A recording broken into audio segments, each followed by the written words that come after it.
بسم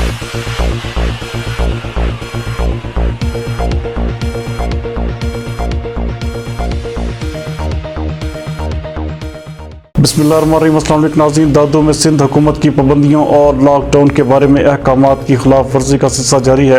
ہمارے district reporter دادو غلام ربانی بلوچ کے مطابق تحصیل جوہی میں ماتمی عزاداروں کا ماتمی جلوس برآمد ہوا، جبکہ ضلعی انتظامیہ کی تمام تر حکمت عملی کے اقدام ناکام ہو گئے۔ سندھ حکومت کے احکامات کے باوجود جوہی میں ماتمی جلوس برآمد ہوا۔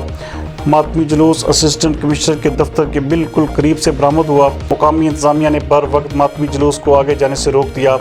مذاکرات کے بعد ماتمی جلوس کو واپس روانہ کر دیا گیا۔ اس موقع پر اسسٹنٹ کمشنر جوہی پریل چانڈیو کا کہنا تھا کہ سندھ حکومت کے احکامات کے متعلق مقامی مذہبی رہنماؤں کو آگاہی دی تھی، تاہم کچھ لوگوں نے ماتمی جلوس کی شکل اختیار کی جو کہ غیر معمولی تھی، جس پر قابو پا لیا گیا ہے۔